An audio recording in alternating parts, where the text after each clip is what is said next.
Good morning to everybody dear students. जैसा कि हम सभी जानते हैं कि मैंने आपसे वादा किया था कि कोरोना महामारी के इस भीषण संकट समय में मैं स्वयं और मेरी टीम आपके लिए प्रतिदिन कुछ नए नए विषयों के वीडियोस देने का काम करेगी जो आपके लिए बेहतर साबित होगा। इसी कड़ी में मैं आपके लिए आज जो विषय वस्तु लाया हूं वो इकोनॉमिक्स से संबंधित होगा, जो कॉमर्स पढ़ने वाले छात्र छात्राओं के साथ साथ आर्ट्स विषयों की पढ़ाई करने वाले वैसे छात्र जिन्होंने इकोनॉमिक्स को अपना विषय में रखा है अथवा विभिन्न प्रकार के प्रतियोगिता परीक्षाओं की तैयारियां करने वाले छात्र छात्राओं के लिए यह बेहद और महत्वपूर्ण टॉपिक होगा, जिससे कि प्रतियोगिता परीक्षाओं में भी 2 से 4 नंबर के क्वेश्चन निश्चित रूप से अवश्य ही पूछे जाते हैं। आज का जो टॉपिक होगा, जैसा कि आपको बोर्ड पे लिखा हुआ दिखाई दे रहा होगा, क्योंकि चूंकि ऑनलाइन क्लास है इसलिए सब कुछ तो संभव नहीं है, लेकिन जितना संभव हो पाता है मेरी टीम आपके लिए उतना करने का प्रयास कर रही है। तो आप ध्यानपूर्वक इसको नोटबुक निकालिएगा और उसमें नोट भी कीजिएगा और बात को सुनने का प्रयास कीजिएगा। टॉपिक जीएसटी है, जिसका पूरा नाम गुड्स एंड सर्विस टैक्स है, वस्तु एवं सेवा कर है। इन चीजों का अर्थ स्पष्ट करने से पहले थोड़ा सा पीछे की क्लास को हम आज की क्लास से कनेक्ट करेंगे कि मैंने आपको इकोनॉमिक्स में कभी पढ़ाया था टैक्स। टैक्स का मतलब होता है कर। कर का मतलब होता है कि आपके द्वारा अर्जित की गई संपत्ति पर सरकार आपके सामाजिक वेलफेयर में काम करने के लिए, चाहे वो सड़क बनवाना हो, चाहे वो नए पुल बनवाना हो, चाहे वो अस्पताल बनवाना हो, चाहे वो कोई भी विद्यालय का निर्माण करवाना हो, इन सभी प्रकार के कार्यों को करने के लिए हमसे आपसे जो पैसे लेती है वो टैक्स के रूप में लेती है, जो टैक्स कहलाता है। रामायण में भी राम मर्यादा पुरुषोत्तम भगवान राम ने इस बात का जिक्र किया है कि टैक्स इस रूप में जनता के ऊपर पड़ना चाहिए जिससे कि जिस प्रकार से बारिश की बूंदें सभी प्राणियों पर समान रूप से पड़ती है, तो टैक्स का जो बोझ हो वो जनता पे इस रूप में होना चाहिए कि किसी को भी भारी या किसी को भी आसान नहीं लगना चाहिए, सभी पे समान रूप से होना चाहिए। ये आपको रामायण प्रसंग में भी है। स्टूडेंट्स, सरकार हम लोगों की जनता के लिए काम के लिए, चूंकि सरकार के पास पैसे छापने की मशीन नहीं है, पैसे छापने की मशीन पे अधिकार, उसका संचालन की जिम्मेदारी भारत में बैंकों का बैंक आरबीआई, जिसे रिजर्व बैंक ऑफ इंडिया कहते हैं, जिसका मुख्यालय मुंबई में है, जिसके गवर्नर उर्जित पटेल हैं, उनके हाथों में होती है कमान। तो सरकार सरकारी कार्यों के साथ साथ हमारी और आपकी कार्यों के लिए विभिन्न प्रकार के जो पैसे की व्यवस्था करती है वो हमसे आपसे 2 प्रकार से लेता है। एक होता है प्रत्यक्ष कर और दूसरा होता है अप्रत्यक्ष कर। एक होता है डायरेक्ट टैक्स और एक होता है इनडायरेक्ट टैक्स। डायरेक्ट टैक्स का मतलब होता है कि ऐसा कर जो हम डायरेक्ट रूप से केंद्र सरकार को देते हैं, सेंट्रल गवर्नमेंट को देते हैं, जैसे इनकम टैक्स हुआ, निगम कर हुआ, संपत्ति कर हुआ। क्लियर?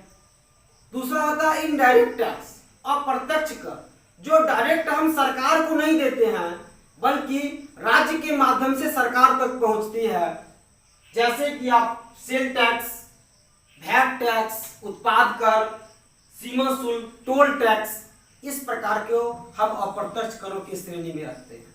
तो सरकार को हम 2 प्रकार के टैक्स सरकार हमसे लेती है, एक डायरेक्ट डायरेक्ट केंद्र सरकार लेती है और एक अप्रत्यक्ष कर जो हम किसी को देते हैं और वो सरकार तक पहुंचाती है। ये हुआ टैक्स का प्रकार। अब जब हम चलते हैं थोड़ा सा और पीछे, तो पिछले साल मैंने आपको अकाउंटेंसी में पढ़ाया था वैट के बारे में, वैल्यू एडेड टैक्स के बारे में। जीएसटी जो है वह वैट के स्थान पर ही लाया गया है, वैट की जगह पर ही लाया गया है, वैट को खत्म कर दिया गया है। वैट का मतलब था कि ये वैट एक प्रकार का अप्रत्यक्ष कर था जो वस्तुओं एवं सेवाओं पर लगाया जाता था। क्लियर? वैट निर्माताओं द्वारा सरकार को दिया जाता था। निर्माता जो निर्माण करता था, मैन्युफैक्चरिंग करता था, सरकार उससे टैक्स लेती थी। लेकिन ये टैक्स निर्माता वस्तु खरीदते समय ग्राहकों से वसूल करके सरकार के झोली में रखता था, सरकार को भरता था। इसीलिए हम इसको अप्रत्यक्ष टैक्स कहते हैं। टैक्स देते हम हैं, लेकिन वो सरकार को नहीं दे करके हम व्यापारी को देते हैं और व्यापारी सरकार तक पहुंचाती है। ये था वैट। इसके अंतर्गत विभिन्न प्रकार के भिन्न भिन्न रूपों में भिन्न भिन्न प्रकार के टैक्स था, जैसे उत्पाद कर, जैसे चुंगी कर, जैसे बिक्री कर, जैसे सेवा कर। इस प्रकार का जो कर था विभिन्न रेट का, वो सब वैट में शामिल था। सरकार ने क्या किया कि one nation one theory, it means one country one tax के रूप में सारे टैक्स को समाप्त करते हुए एक टैक्स लाया, उसका नाम है GST, goods and service tax. अब हम आपको ला रहे हैं सर्विस टैक्स पे। वैट सबसे पहले भारत में 2005 में 1 अप्रैल को लागू किया गया था। उस राज्य का नाम था हरियाणा। हरियाणा में सबसे पहले वैट लागू किया गया। डियर स्टूडेंट्स, जीएसटी अप्रत्यक्ष करों में एक प्रकार का सुधार है, एक प्रकार का चेंजिंग है, एक प्रकार का बदलाव है, जो राज्यों के बीच करों की सीमाओं को दूर करता है तथा बाजार का निर्माण करता। एक बाजार और एक टैक्स और एक देश। 1991 में जब नई आर्थिक नीति आई, जिससे कि उदारीकरण, निजीकरण, वैश्वीकरण का जन्म हुआ, तो वैश्वीकरण ने विश्व को एक बाजार का रूप प्रदान कर दिया, जिससे कि कोई भी व्यापारी कहीं भी जाकर के वस्तुओं का खरीद बिक्री कर सकता था। और इन चीजों पे नियंत्रण स्थापित करने के लिए एक अंतर्राष्ट्रीय संगठन का भी निर्माण कर दिया गया, जिस संगठन का नाम था WTO, वर्ल्ड ट्रेड ऑर्गेनाइजेशन, विश्व व्यापार संगठन, जो सारे देशों को अंतर्राष्ट्रीय व्यापार पे कंट्रोलिंग करने का काम करती थी। तो जीएसटी एक तरह का अप्रत्यक्ष करों में सुधार है, जो राज्यों के बीच करों की सीमाओं को दूर करता है और एक बाजार का निर्माण करता है। जीएसटी का उद्देश्य है एक देश एक कर। सभी राज्यों में ये जो रेट ऑफ टैक्स होगा ये बराबर होगा, ये इक्वल होगा, ये समान होगा। राज्यों के बीच होने वाली अस्वस्थ प्रतियोगिता को ये समाप्त करता है। अस्वस्थ प्रतियोगिता का कहने का मतलब है कि आप एक मोबाइल खरीदते हैं, इस मोबाइल को जब आप दिल्ली से खरीदते हैं तो इस पे आपको 10% टैक्स देने पड़ते हैं, मान लेते हैं। और इसी मोबाइल को जब आप कोलकाता से खरीदते हैं तो आपको 20% टैक्स देने पड़ते हैं। अब चूंकि खरीदने वाला व्यक्ति जहां उसको इंटरेस्ट कम लगेगा, टैक्स कम लगेगा, प्रॉफिट उसको वहां ज्यादा होगा, मार्जिन ज्यादा होगा खरीद और बिक्री में, सेल और परचेज कैपेसिटी में। इसीलिए वो दिल्ली से खरीदना चाहेगा, कोलकाता से माल को खरीदना नहीं चाहेगा। क्लियर? अब ऐसी परिस्थिति जब उत्पन्न हो जाएगी तो दिल्ली और कोलकाता के बीच अस्वस्थ प्रतियोगिता होगा, दोनों में गलाकाट प्रतियोगिता होगा और इसका प्रभाव, इसका असर ग्राहकों पर पड़ेगा, जनता पर पड़ेगा। इसीलिए अस्वस्थ प्रतियोगिता को खत्म करने के लिए भी जीएसटी को लाया गया। जीएसटी आने से किसी दूसरे राज्य में अगर व्यापार का ट्रांजैक्शन, अगर वो प्लांट लगाना चाहता हो कोई व्यापारी, तो वो आसानी से लगा सकता है। जीएसटी वस्तुओं एवं सेवा की कीमत पर आएगी, जिससे कि आम आदमी का पैसा बचेगा। आम आदमी का जब पैसा बचेगा तो उसका परचेजिंग कैपेसिटी बढ़ेगा और जब परचेजिंग कैपेसिटी बढ़ेगा तो सरकार को टैक्स के रूप में और ज्यादा पैसे आएंगे, इसीलिए जीएसटी को लाया गया। ये था आपका वैट और जीएसटी में छोटा सा डिफिनेशन, छोटा सा अंतर। अब हम आते हैं जीएसटी से संबंधित जो भी महत्वपूर्ण टॉपिक है, जो परीक्षा में प्राय आते हैं, उसको हम लोग देखते हैं, उसको हम लोग समझते हैं। तो सबसे पहले जीएसटी जो है, एक नंबर में आप देखेंगे कि जीएसटी केंद्र तथा राज्य सरकार द्वारा वस्तुओं और सेवाओं पर लगाया जाने वाला एक प्रकार का अप्रत्यक्ष करों को प्रतिस्थापित करेगा, उसको दूर करेगा। जैसे चुंगी कर हुआ, उत्पाद कर हुआ, बिक्री कर हुआ, सेवा कर हुआ, ये सब को खत्म कर देगा और एक जीएसटी रहेगा। पहला कंसेप्चुअल ये हुआ। दूसरा कंसेप्ट हुआ कि अर्थव्यवस्था को एकीकृत समान बाजार बनाना, एक बाजार, एक देश, एक टैक्स, एक नियम, एक रेट, ये जीएसटी का मुख्य उद्देश्य था। तीसरा है कि जीएसटी आयात करने वाले वस्तु पर लगेगी लेकिन निर्यात करने वाली वस्तु पर नहीं लगेगी। भारत सरकार, इंडियन गवर्नमेंट, हम भारतीय पेट्रोलियम को खरीदने पे सबसे ज्यादा पैसा खर्च करते हैं और आभूषणों को बेच करके सबसे ज्यादा पैसा प्राप्त करते हैं, राजस्व प्राप्त करते हैं। तो आयात की जाने वाली वस्तु पर लगेगी और निर्यात की जाने वाली वस्तु पे ये जीएसटी टैक्स नहीं लगेगा।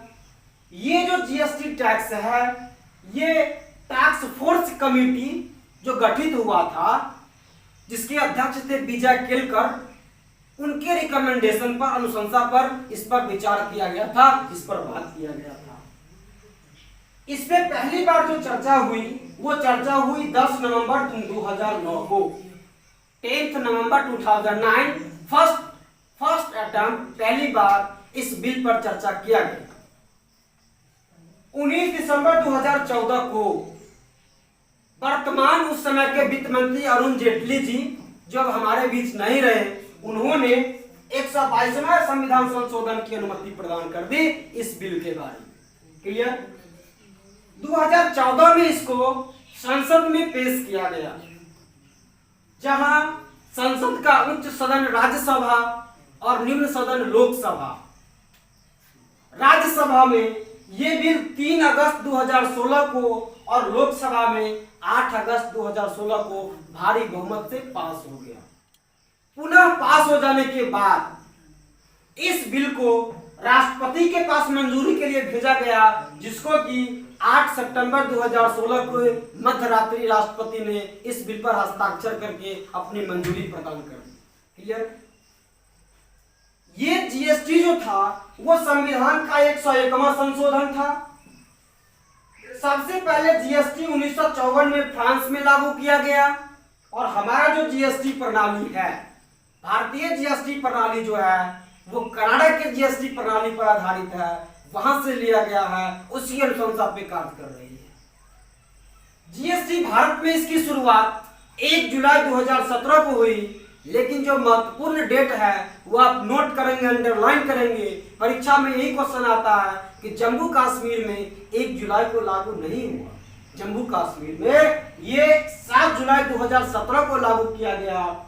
इसके अध्यक्ष भारत के वित्त मंत्री होते हैं। भारत में जीएसटी के 5 रेट हैं, 5 दर हैं, 0%, 5%, 12%, 18% और 28%। आप अगर चाहें तो 0% अगर नहीं भी याद रखते हैं तो जीएसटी के 5 रेट हुए, 5%, 12%, 18% और 28%। क्लियर? जीएसटी आभूषणों पर 3% लगाया गया है और पेट्रोलियम, अल्कोहल, एलपीजी जैसे गैसीय पदार्थों को जीएसटी से बाहर रखा गया है। जीएसटी के 3 टाइप हैं। पहला है CGST, central goods and service tax. दूसरा आपका SGST, state goods and service tax. और तीसरा है IGST, integrated goods and service tax. तो आज का ये क्लास था, यहीं तक। अगले क्लास में मैं आपको चर्चा करूंगा कि जीएसटी से व्यापारियों को, सरकारों को, उद्यमियों को, खरीदने वालों को, बेचने वालों को क्या क्या फायदा हुआ और क्या क्या नुकसान भी हुआ। तो इस अगले क्लास में हम आपसे फिर मिलते हैं। तब तक हम छोटा सा 5 मिनट का इन कंक्लूजन क्लास निकालते हैं कि जीएसटी का मतलब होगा गुड्स एंड सर्विस टैक्स, वस्तु एवं सेवा कर। इसका मतलब होगा वन कंट्री वन टैक्स। इससे पहले वैट था, जिसको 1 अप्रैल 2005 को हरियाणा सरकार ने सबसे पहले लागू किया था। सरकार हमसे 2 प्रकार का टैक्स लेती है। एक टैक्स होता है प्रत्यक्ष कर, दूसरा होता है अप्रत्यक्ष कर। प्रत्यक्ष कर के अंतर्गत इनकम टैक्स, निगम कर और संपत्ति कर को शामिल किया जाता है। और प्रत्यक्ष कर के इनडायरेक्ट टैक्स के रूप में बिक्री कर, उत्पाद कर और सीमा शुल्क को शामिल किया जाता है। क्लियर? जीएसटी में केंद्र और राज्य सरकार के द्वारा लिया जाने वाला जो अप्रत्यक्ष कर है उसको अपस्थापित करेगा, उसको खत्म कर देती है। अर्थव्यवस्था को एकीकृत सामान बाजार बनाती है। आयात पर लगेगा लेकिन निर्यात पर जीएसटी नहीं लगेगा। टास्क फोर्स समिति के अध्यक्ष विजय केलकर ने सबसे पहले इस पर अनुशंसा प्रकट की थी, इस पर बात करने के लिए कहा था। विजय केलकर कमेटी के बाद इस पर पहली बार चर्चा 10 नवंबर 2009 को किया गया। इसकी लंबी अवधि के बाद 5 साल के बाद 2014 ईस्वी में वर्तमान वित्त मंत्री अरुण जेटली जी ने 122वां संशोधन बिल में सहमति प्रकट कर दी, आदेश दे दिया। इसके बाद 2014 में इसको संसद में पेश किया गया, जो राज्यसभा में 3 अगस्त को और लोकसभा में 8 अगस्त 2016 को पारित हुआ। तत्पश्चात 8 सितंबर 2016 को राष्ट्रपति की मंजूरी मिली और यह संविधान संशोधन 101वां था। यह 1954 में फ्रांस में सबसे पहले जीएसटी लाया गया। भारत का जो जीएसटी प्रणाली है वो कनाडा के जीएसटी प्रणाली पर आधारित है। भारत में यह 1 जुलाई 2017 से शुरू हुआ, लेकिन जम्मू एंड कश्मीर में यह 7 जुलाई 2017 को शुरू हुआ। इसके अध्यक्ष भारत के वित्त मंत्री होते हैं। जीएसटी के 5 दर हैं, 0%, 5%, 12%, 18% और 28%। जीएसटी 3 प्रकार के होते हैं। आभूषणों पे यह 3% लगेगा जीएसटी, और पेट्रोलियम पदार्थ, अल्कोहल पदार्थ या एलपीजी गैसीय पदार्थ को जीएसटी से बाहर कर दिया गया है। जीएसटी के 3 टाइप हैं। एक है सीजीएसटी, इसको इंग्लिश में central goods and service tax, फिर SGST state goods and service tax, और फिर IGST integrated goods and service tax है। क्लियर? Thank you. अगली क्लास में मैं आपको इसके लाभ हानि के बारे में बताऊंगा। तब तक बाय।